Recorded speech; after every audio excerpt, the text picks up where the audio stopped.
Hey RP Plus, welcome back. Dr. James Hoffmann here, and today we're going to finish off our applied periodization lecture before I do some of the other crazy stuff on my own. So today what I wanted to show you is build upon what we talked about last time, where we learned about the different phases of the annual plan and how we sequence them together into our nice phase potentiated model.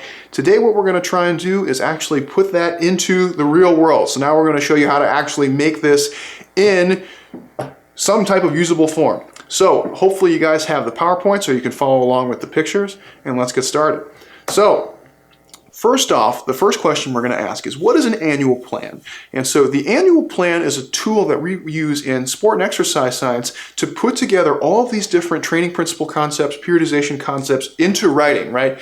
So really what I like to say is kind of the annual plan is like the physical manifestation of our whole periodization concept. So now we've talked about all the different theory behind training. We've talked about sets, reps, volumes, intensities, variation, phase potentiation, all these different things. Now is the actual time where we have to have our athlete. We did our needs analysis. We know what we need to train for. Now we put it all in writing. Now we actually have the plan.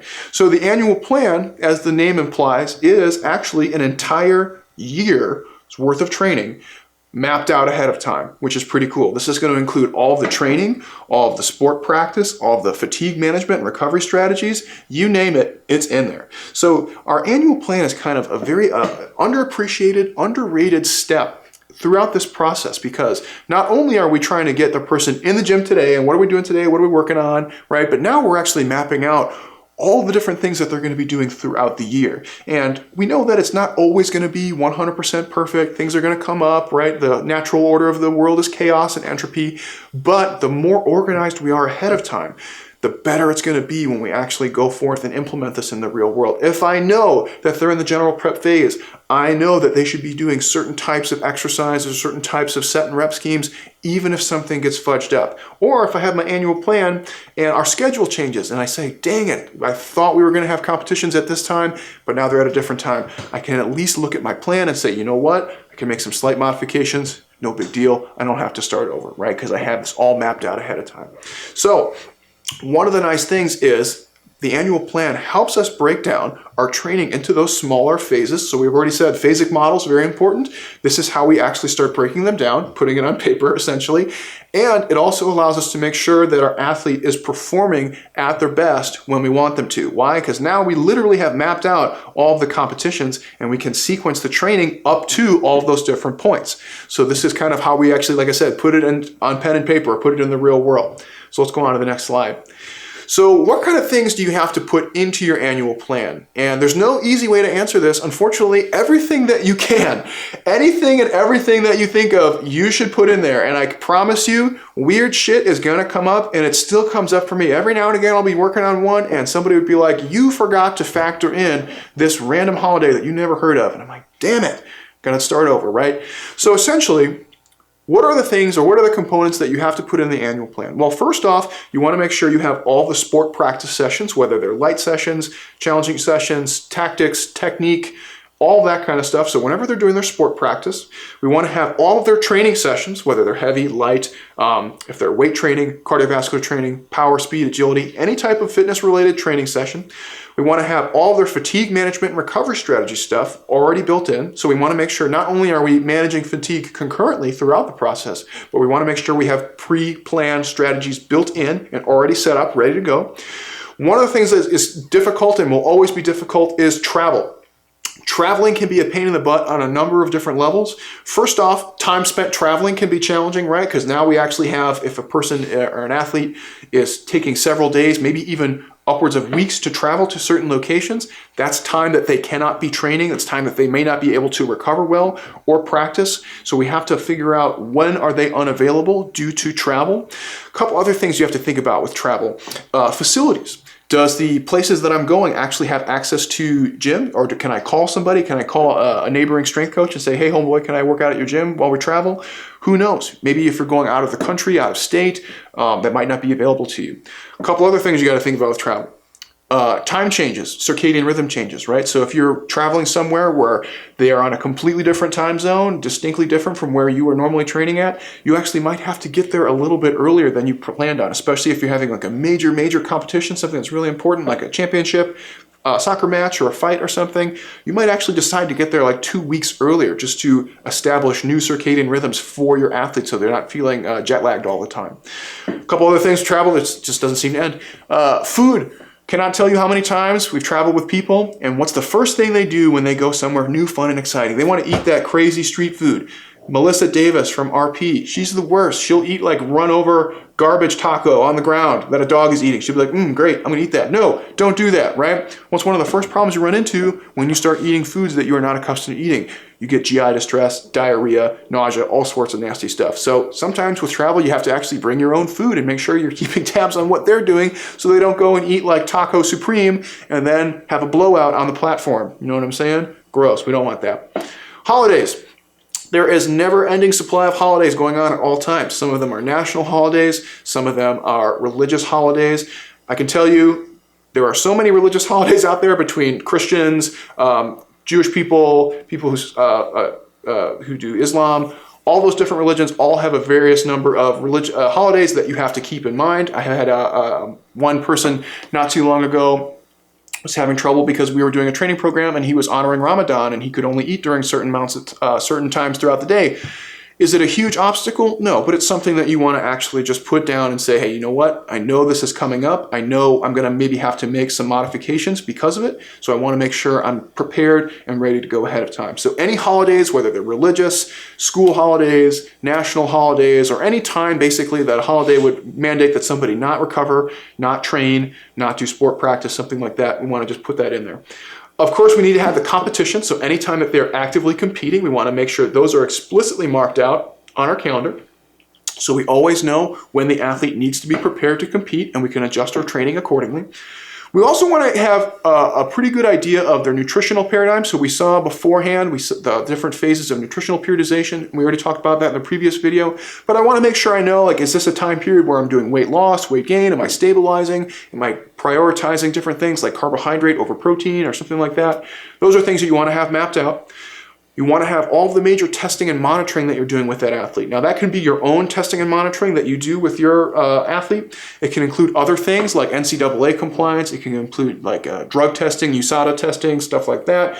Anytime where there's some kind of laboratory test or some type of testing that's going to take your athlete away from their normal scheduled practice or training times, you want to map that out as well. And then if they're doing any type of like sports psychology practice, like mental practice, imagery, visualization, any of that kind of stuff, you're going to put that in there. Sounds like a lot, and it is a lot. The key here is basically you want to find all the factors that would essentially take somebody away from training, sport practice, or recovery time, and try to map them out the best you can. You will never get this perfect. There is never a time where you will hit every single obstacle ahead of time and be 100% prepared. But the more prepared you are ahead of time, the better. Now, if you're a strength coach and you're managing 5 or 6 different teams, you can imagine this is going to get a little overwhelming really quick. But the good news is a lot of this stuff tends to overlap quite a bit. So if there's major holidays and stuff, that applies to everybody. Travel, things like that, individual schedules can get a little bit messy. But again, the more prepared you are ahead of time, the better. So essentially, what goes into the annual plan? Basically anything you can think of.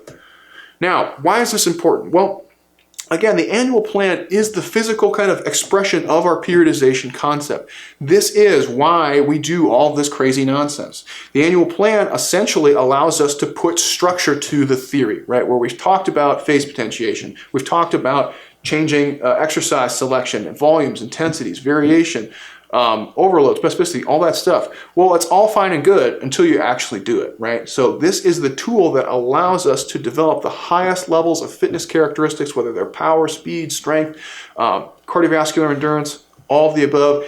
This is how it actually gets done. So you actually got to put it down, write out your training program, and now we're actually going to do it not just for a couple weeks at a time, not just for a couple of days at a time, but now we're doing it on the scale of years, right? Potentially multiple years if we want to. But we're just going to start with the 1-year plan just to make it really simple. So let's go on to the next one.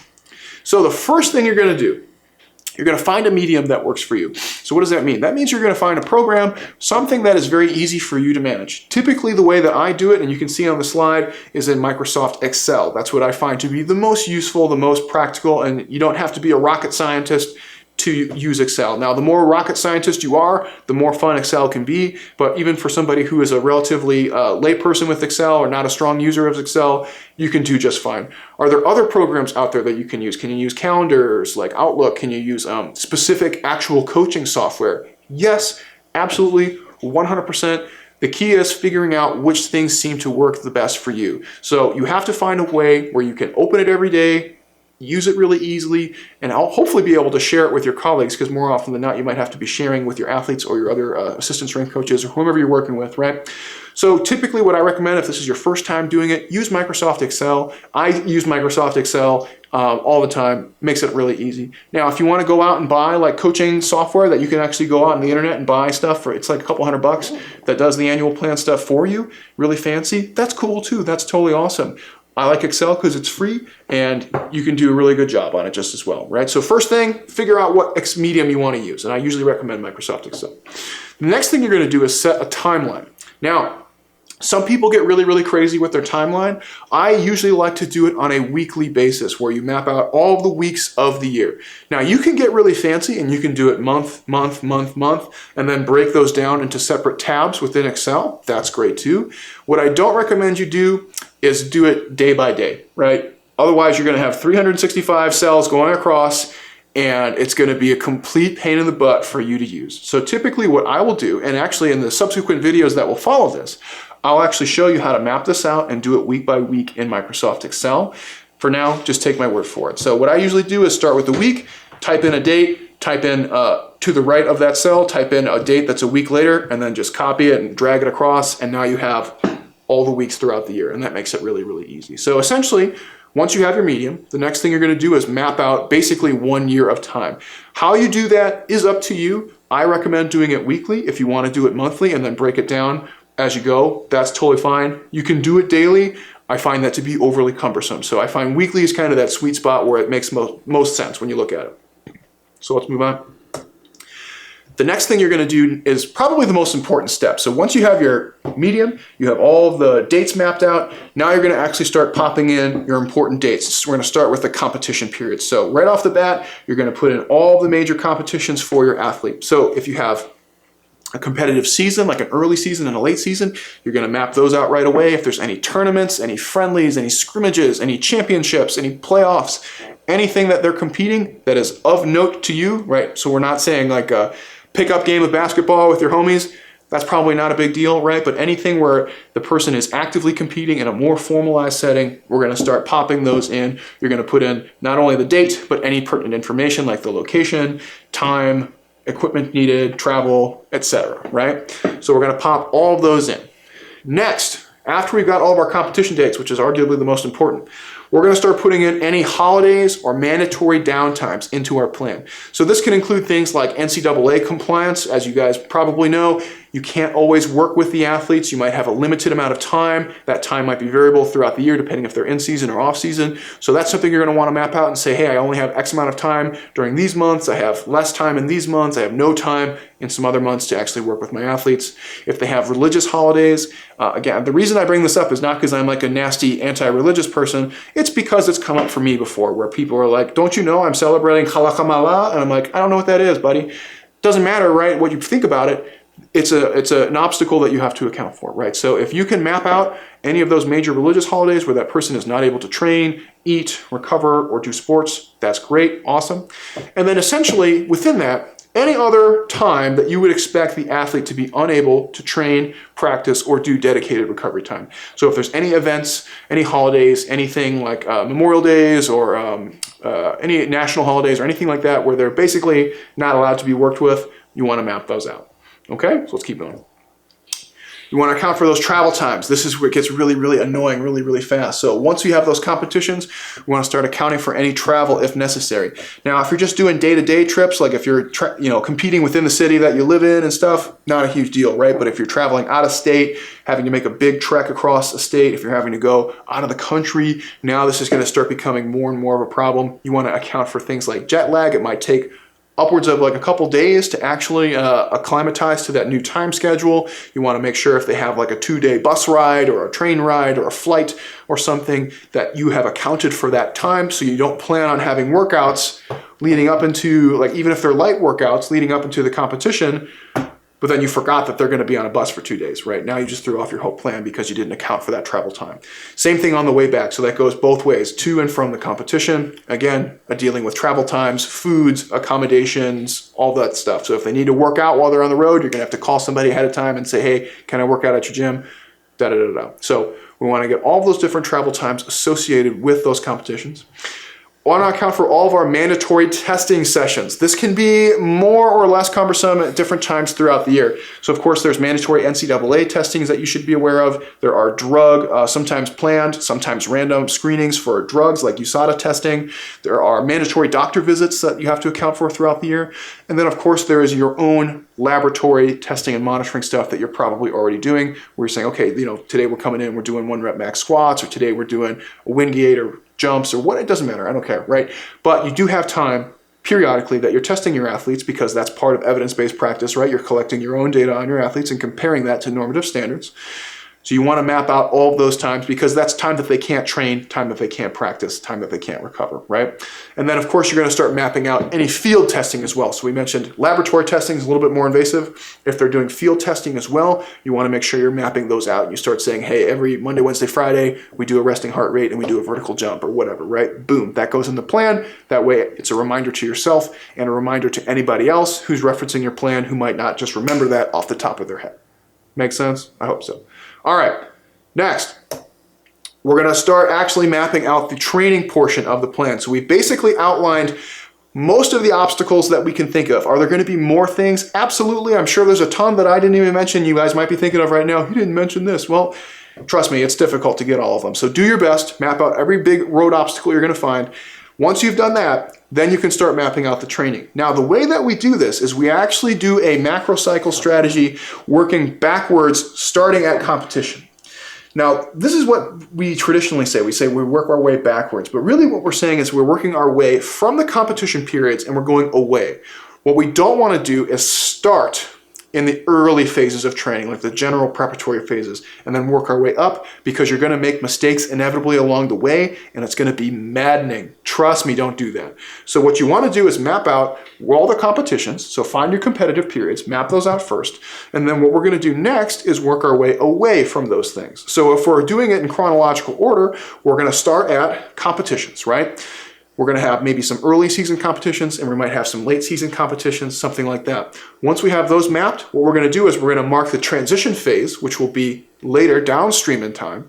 And then we're going to mark things like our preparatory phase, but then specifically we're going to mark our specific prep portion of that preparatory phase, because we're working our way backwards. So we have our competitive phase. If we have a pre-competitive period, we might have that in there. But once we have the competitive phase, the next step will be to mark the transition and then to mark the specific prep phases. We don't want to start with general prep. I promise you it's going to be way harder for you, especially when you have to start mapping out your timelines. So we're going to start with our macro cycle strategy. This will kind of be like our month-to-month strategy, working our way away from competition. So starting at the competitions, working away, doing our transition and our specific prep first.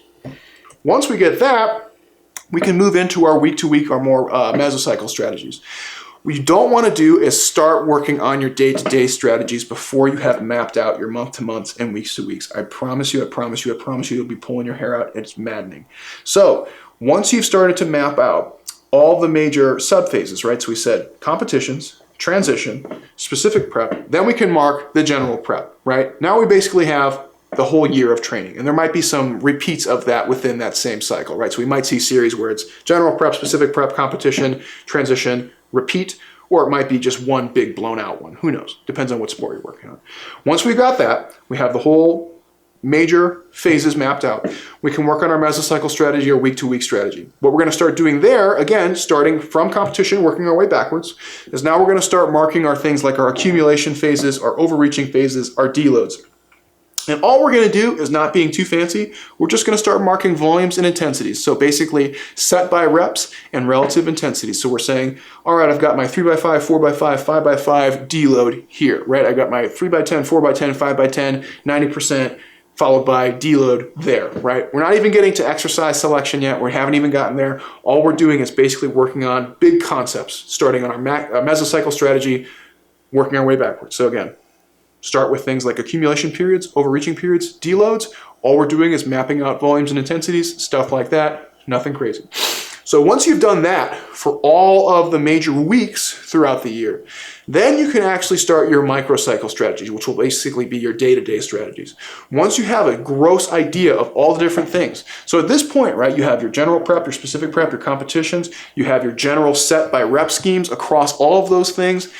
Now it's really easy. Now you can actually start picking your actual exercises and structuring your sessions how you want them to be. And now that you've mapped all these things out, you have a very good idea of what all things should be going into any one of these phases, right? So if you're in the general prep phase, you know you're probably going to be doing some strength endurance, hypertrophy type stuff and spending a lot of time in the gym. Whereas if you're in the late end of the specific prep or in the competitive phase, you know you're going to be doing a lot of sport practice, a lot of maybe plyometrics, sprinting, repeated sprint type stuff, right? Nothing too crazy. So we're going to start marking in our heavy sessions, our light recovery sessions, if we're doing split sessions like AM and PM sessions, and then we're going to make sure we have all the practice, all the training, and everything and anything in between on the day-to-day level. So here, we started big, right? We had our weeks mapped out. We said, okay, I'm going to mark all the major phases of training. So I had my preparatory phase, competitive phase, transition. Then I'm going to mark all my sub phases. So I had my general prep, specific prep, pre-comp if applicable, competitive, and then transition again. And then once I have those, I can start mapping out volumes and intensities. After that, I can start mapping out the actual day-to-day structure. So start big and kind of work your way small. If you start small and try and go up, it's going to be a really big pain in your butt and you'll just get frustrated, especially when you realize that you made a mistake and you have to go back and change everything, right? That's when it becomes a really big deal. So start big, start with big concepts and kind of narrow it down over time as you go. Let's go to the next one. Now, we can also set up our annual plan to have what I like to call multiple stages. We know that not everybody's going to respond the same way. We know there are all sorts of major considerations. If you're following along, I really love this freaking slide with the kid with the rugby ball. He's so pumped. He is pumped out of his mind. I love that picture. It's so funny. I can't get over it. I'm looking at it right now. Anyways, we know that individuals will respond differently to the training stimuli, right? We know training age plays a role, gender, genetics, psychological state, training history, all that stuff plays a big role. So it's fair to say, even though you might be a strength coach or you might be coaching multiple athletes within the same sport, that they might not need the exact same training plan. The training plan might differ from person to person a little bit, and that is absolutely true. Now, the problem that you run into is if you are managing hundreds and hundreds of athletes, if you're a strength coach, right, are you really going to write hundreds and hundreds of annual plans? Hell no, it makes no sense. It's going to be a huge waste of your time, right? Do we individualize? Yes. Absolutely, every athlete should have some individualized considerations. However, most of that can be explained by concepts that you guys are already familiar with, like MRV, which really just comes down to how much volume of exercise can they really tolerate, right? So although Johnny Boy and Susan both play tennis, their training programs probably are going to look pretty similar, but for example, Susan might have to have a lot more training volume simply because of gender differences than Johnny Boy here, right? They overlap more than they are differ, but there is some individualized considerations made along the way, right? So they're more similar than they are different. Can we phase potentiate throughout the year? Absolutely, we've already established that. Phase potentiation is a very good idea, especially if you're working in sports that have a power speed component or if they have multiple facets like conditioning, strength, power speed, all those things. So that's a good idea. Can we phase potentiate over multiple years? You bet, right? There is nothing wrong with taking that same phase potentiation model and expanding out the timeline over a much greater period of time. Can we actually use that to promote long-term athlete development? Hell to the yeah, absolutely we can. So let's take a look at an example. We can make our multiple stage annual plans so that they are different over the course of either the same year or multiple years. They can be done based on how well that team or individual has performed, their training age, or their development level, right? So there's a number of different routes you can go with it. A lot of people like to do the training age one. Makes a lot of sense. A lot of different evidence for giving people different training programs based on their training age. Works really, really well. Development might be based on how well they're performing or in terms of like the gym and training skills. So how strong are they? What's their squat to body weight ratio? Things like that. What kind of numbers are they putting up in the gym? Another good way of doing it. And then performance, it can be like, did they make it to playoffs this year? Yes or no? Are they going on to the nationals? Are they going on to world championships? Yes or no? That might be like a fork in the road where we say, I think they're going to playoffs, but I don't think they're going to nationals. So I'm going to have two contingencies here. One says they actually make it to nationals. One say we just get through playoffs and then we don't make it to nationals, right? That's an example of each one of those things. So let's keep going on the slide. So what might this look like? So if we're doing it based on age, right? A really simple example is if you're a collegiate strength coach, if you're dealing with people who are freshman, sophomore, junior, senior, a really, really dumbed down approach might be like the one you see here, where we might spend a lot of time with our younger athletes, our freshman athletes, focusing primarily on hypertrophy and strength endurance for their sport. Does that mean that that's all they train throughout the year? Absolutely not. No, no, no, no, no. All this means is that more often than not, the emphasis of their training program is going to focus on gaining lots of muscle mass for the long term. This is a more long-term approach model where I'm saying, I'm not going to do a lot of power speed training with this person this year. I'm going to do some, maybe not a ton. Really what I'm going to focus on is trying to make them more muscular so that in the years to come, they can start transitioning all that muscle mass into stronger, more powerful muscle mass when they are a senior or they're going off to go to professional level, something like that. So our freshmen might focus a little bit more on work capacity and hypertrophy. As they get a little older, move into their sophomore years, we might focus just more on general strength, right? Now we're taking that muscle, we've made it bigger, now we're trying to make it stronger, more forceful. As they get to their junior year, we might switch over to maximal strength and focus a little bit more on power. And then in their senior year, we might really focus on doing power speed and really peaking out their performance for that year. Does that mean that they don't do other things, like they don't do power or speed training throughout the year? Absolutely not, right? We're saying we might just put an emphasis on some of these years, more of a phase potentiated model of emphasis over the course of multiple years. So that's a way that you can do it. Do you have to do it that way? No, but it's something you can do. If we're doing it based on development, right? Another good thing to look at is their strength levels. It doesn't have to be strength, but strength's a really common one. Typically good milestones that we use for men are double body weight high bar squat. If they can squat twice their body weight, typically they're able to move on to more advanced training programs for power and speed development. For ladies, we use that same idea, but about 1.5 times their body weight. That's a very good strength milestone. If they hit it, great, they can move on to bigger, better things. If not, they probably just need to really start hammering those basics and maybe up their MRV a little bit, or push the boundaries of their MRV a little bit. And then last but not least, like we said, if it's based on performance, this will be basically how far they get through their competitive season. Did they make it to the playoffs? Did they make it to the nationals, world championships, Olympic level? And then we might see some branching within our annual plan that says, hey, they made it here. Did they go on to the next one, yes or no? And then we see two different paths, right? Did they make it to the next level, yes or no? Two different paths. So this is an example of what I like to call multiple stage annual plan, where you have some different contingencies. It might be based on their age or development. It might be based on how well they're doing. It might be based on how strong they are. But it's not just a simple linear path where we say everybody's doing this exact path, right? We might have some kind of points along that path that diverge a little bit out here or there, kind of branch out. So it gets a little, I know it sounds overwhelming, and it can be at times. But again, the more you plan, the more prepped you are, the better it goes.